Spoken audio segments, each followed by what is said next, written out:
தமிழகத்துல கல்லூரி மாணவர்களுக்கான பருவ தேர்வை ரத்து செய்து அறிவிப்பு வெளியிட்டிருக்கார் முதல்வர் எடப்பாடி பழனிசாமி. கொரோனா ஊரடங்கு காரணமா நாடு முழுவதும் கல்வி நிறுவனங்கள் மூடப்பட்டிருக்கு. இதனால பல்கலைக்கழக மற்றும் கல்லூரி தேர்வுகள் ஒத்திவைக்கப்படுது.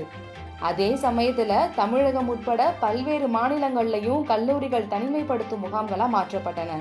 இந்த நிலையில வரும் செப்டம்பர் இறுதிக்குள்ள கல்லூரி தேர்வுகளை நடத்த வேண்டும்னு மத்திய உள்துறை அமைச்சகம் தெரிவித்தது. ஆனா செப்டம்பர் மாத இறுதிக்குள்ள தேர்வுகளை நடத்த முடியாத சூழல் தமிழகத்துல இருக்கிறதா முதல்வர் எடப்பாடி பழனிசாமி மத்திய அமைச்சர் ரமேஷ் பொக்ரியாலுக்கு கடந்த ஜூலை 11 எழுதிய கடிதத்துல தெரிவித்திருந்தார். இந்த நிலையில ஜூலை 23 இறுதி ஆண்டு மாணவர்களை தவிர அனைத்து மாணவர்களுக்கும் தேர்வின்றி அடுத்த கல்வியாண்டுக்கு செல்ல அனுமதி வழங்கப்படுவதா முதல்வர் எடப்பாடி பழனிசாமி தெரிவிச்சிருக்காரு. இது குறித்து அவர் ஜூலை 23 காலை வெளியிட்டிருக்க அறிவிப்புல பருவ தேர்வு நடத்துவது குறித்து ஆராய அமைக்கப்பட்ட உயர்மட்ட குழு தற்போதைய சூழ்நிலையில தேர்வு நடத்த இயலாத நிலை இருக்கிறதா பரிந்துரைச்சிருக்கு.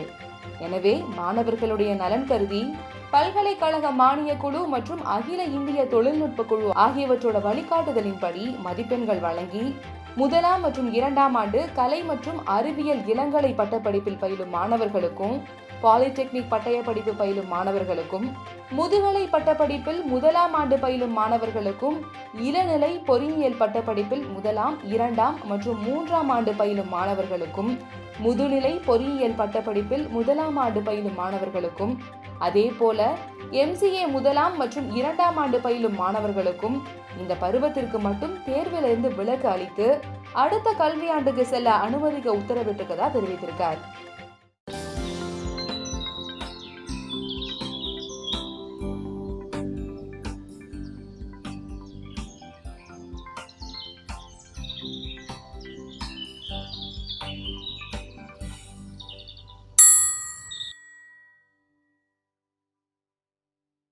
லைக் பண்ணுங்க, ஷேர் பண்ணுங்க, கீழே கமெண்ட் பண்ணுங்க. மின்னம்பலம் யூடியூப் சேனலை சப்ஸ்கிரைப் பண்ணுங்க.